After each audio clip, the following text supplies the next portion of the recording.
ক'ৰবালৈ যাওঁ নেকি অপু?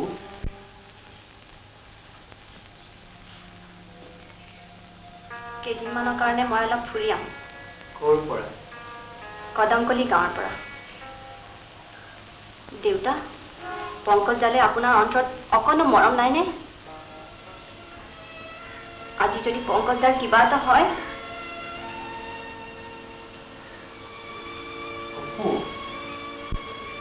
চাওক দেউতা, সৰুতে আমি মাক হেৰুৱাইছোঁ। আমি বুজন হোৱাৰে পৰা কেতিয়াবা জানো এবাৰো আপুনি আমাক প্ৰীতিৰ মৰমেৰে আৱৰি ৰাখিছে? দিনটো আপুনি টকাৰ চিন্তাতে বুৰ গৈ থাকে। ঈশ্বৰৰ কৃপাত আপুনি যথেষ্ট টকা কৰিলে, সম্পত্তিও কৰিলে, কিন্তু কাৰ বাবে? আজি সামান্য দুপুৰা মাটিৰ বাবে আপুনি পংকজ দাক হেৰুৱাব লগা হোৱা নাইনে? আজি উমা মহাজনৰ প্ৰৰোচনাত পৰি হেমন্ত শইকীয়াক আঁতৰাব বিচাৰিছে, কিন্তু উমা মহাজনে পংকজ দাকতো অনিষ্ট কৰিব পাৰে। কাৰণ এই কথা মই ভালদৰে জানো, হেমন্ত শইকীয়াক দাদাই সকলো প্ৰকাৰে সহায় কৰিব। মই হেমন্ত শইকীয়াক বচাবৰ বাবে কদমকলিলৈ ওলাইছো। দেউতা, এবাৰ সন্মুখলৈ চাওক, সেইখন কাৰ ফটো? এই গান্ধীজীৰ আদৰ্শৰ মানুহ আপুনি এদিন নাছিলনে? এইফালে চাওক, পণ্ডিত নেহৰুৰ সাহসত এদিন আপুনি অনুপ্ৰাণিত হোৱা নাছিলনে? এইফালে চাওক, ইন্দিৰা গান্ধী, যিগৰাকী বাণী দিছে গৰিবী হটাও, অন্যায় হটাও। কিন্তু অন্যায় হটাও প্ৰথম বুলি কোন হ'ব? এই প্ৰশ্ন যদি কোনোবাই মোক কৰে, তেন্তে তাৰ উত্তৰত মই কম, সেয়া মোৰ দেউতা।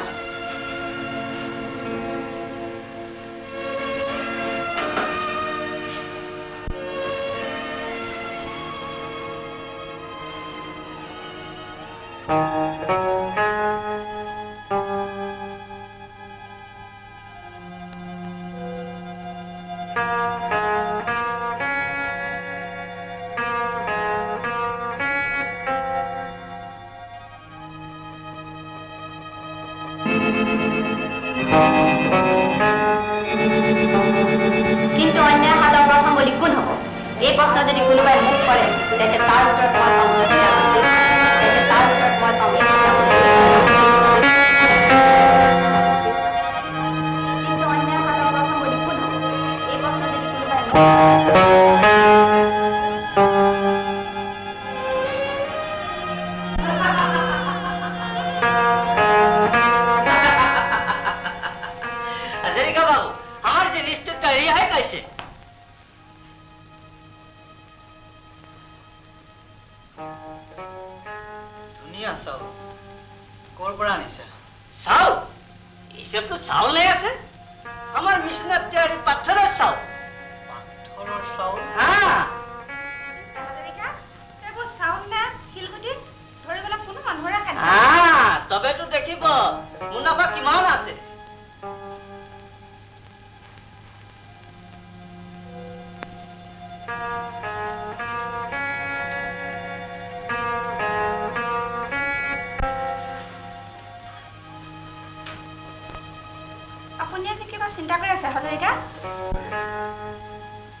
ভাত হৈছেনে নাই? মাংস আন এখন হ'লেই হ'ব। নহয়, অকল ভাত হৈছেনে নাই? হৈছে। তেন্তে এক প্লেট ভাত, এখন এক্সট্ৰা ডিছ আৰু দুখন চামুচ লৈ আহিবি। যা।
হাজৰিকা বাবু একদম ধৰিবই নোৱাৰে তেন্তে খাওক মিষ্টাৰ খাকলিয়া মিছেছ দাস খাওক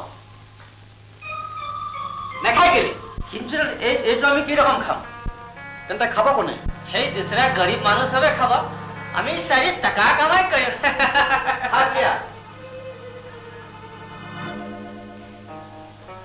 তেন্তে এই চাউল আপুনি খাব নোৱাৰে মিছেছ দাসে খাব নোৱাৰে মই খাব নোৱাৰো মাথো কৰি ৰাইজে খাব ই বৰ পাপৰ আপোনালোকৰ সংগত পৰি মই বহুতো পাপ কৰিলো আৰু তাৰ ফল ভুগিছো আপোনালোক প্লিজ যাওক লেকিন হাজৰিকা প্লিজ গো আউট হিয়াৰ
পখৰা বৰ দেখোন পপাই আহিছ গাই যাওঁ পুনৰ হাতে মুখে চৰাই মাতি ট্ৰেক্টৰ চলাইছে আৰু পখৰা আমাৰ মানুহ মুখা পথাৰলৈ যোৱা নাই সিহঁতৰ পিছত ইমান গাল ধন মই এনেই ভাঙিলো নেকি কৈছে বোলে আপুনি অৰ্ডাৰ দিলেই যাব অৰ্ডাৰ দিলেহে যাব তহঁতি মোক খাইহে মাৰিবি যা অৰ্ডাৰ দে গৈ আৰে নেজাও কেলে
প্ৰমাণ দলিল দলিল দেখাও যদি তই মোক দিয়া খোৱাবি উমৰাম আপুনি খং নকৰিব মই কাটি মই প্ৰতিজ্ঞা কৰিছো দলিল দেখাব পাৰিলে তোমাৰ পছন্দ মই ৰাজি আছো পূৰ্ণিমা আপুনি ধৈৰ্য ধৰক যোৱা মই কাটি যোৱা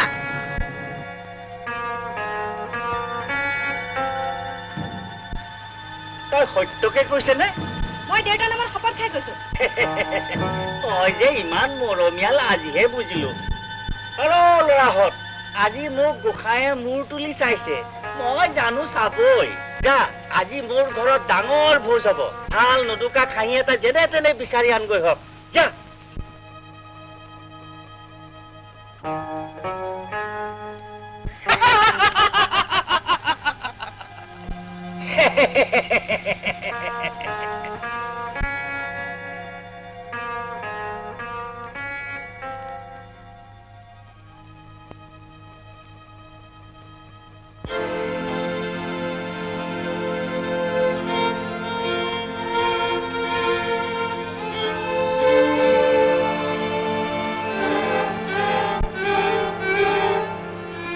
ভাত পানী হৈছে নে নাই? অথনিয়ে হৈ আছে। হৈছে যদি তই ভাত খা আৰু খায়ে 1 বজাৰ পাছত বাপেৰৰ ঘৰলৈ গুচি যাগৈ। দেউতাৰ ঘৰলৈ? তেন্তে মইনো কলো কিটো, আজি মোৰ ঘৰত 9 ঘৰ দি সোমাব। মইতো আপোনাক বাধা দিয়া নাই। ভিক্ষাৰী জীয়েক, তই বাধা দিলিয়ে যেনিবা। তোৰ কথা শুনিহে উমা মহাজনে কাম কৰিব নহয়।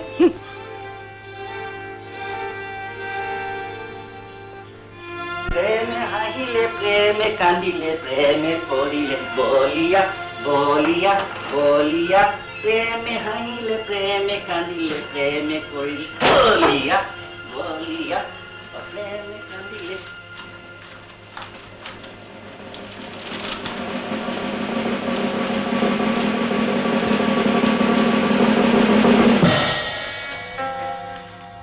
দলিল দুখন কলৈ গ'ল? ইয়াতেতো আছিল। বিমলী, হেল্ল' বিমলী, ঐ জখিনী, বেটি শুনিছনে নাই? হেল্ল', মুখেশ্বৰ আৰু ধনীৰামৰ দলিল দুখন কি কৰিলি? দলিলৰ কথা মইনো কি জানো? নজনাই হলি?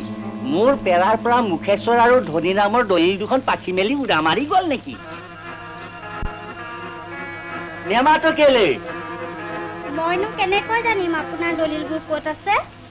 মই জানো কাহানি বা সেইবোৰ চুইছো। বেটি ঢং কৰি দেখুৱাইছে। তই সেই দলিল চুৰ নকৰিলে কোনে মোৰ শুৱনি কোঠাত খুৱাব পাৰে? ঐ জখিনী, নেমাটো কেলে?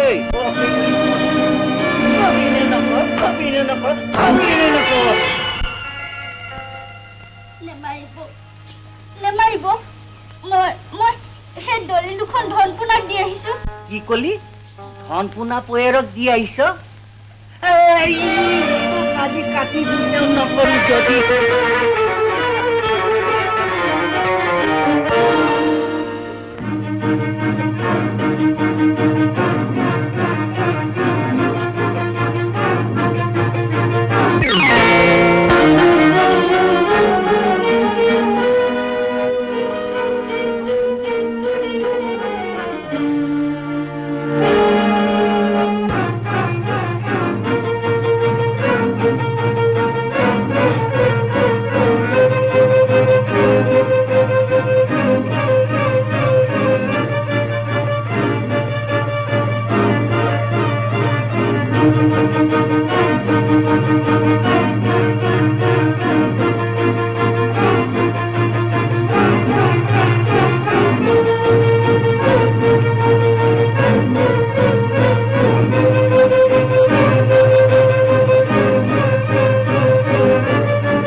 দলিল উলিয়াই বুলি কৈছো।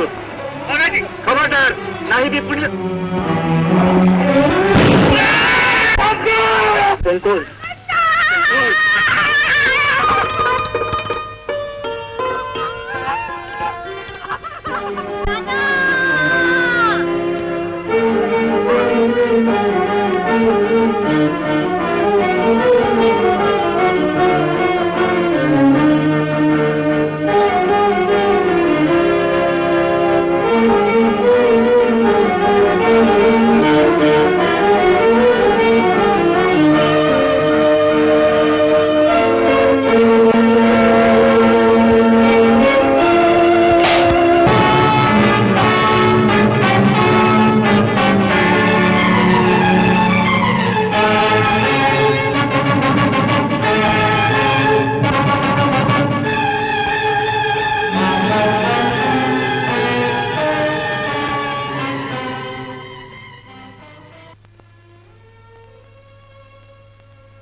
অপু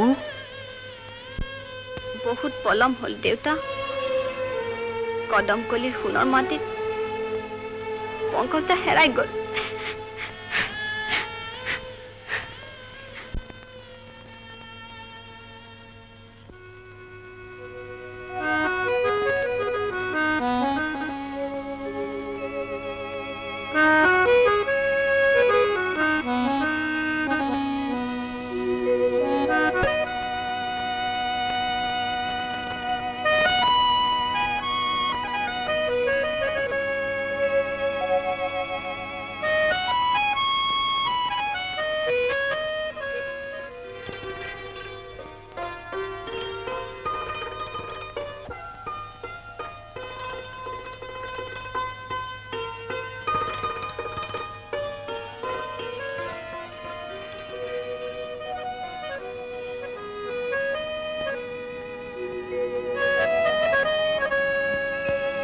নিৰ্মল নতুন দিনৰ সৃষ্টিৰ কাৰণে হয়তো এটা মহান আত্মবলীৰ প্ৰয়োজন আছিল সেয়ে পংকজে বুকুৰ তেজেৰে কদমকলিত নতুন দিনৰ অংকুৰৰ সৃষ্টি কৰিব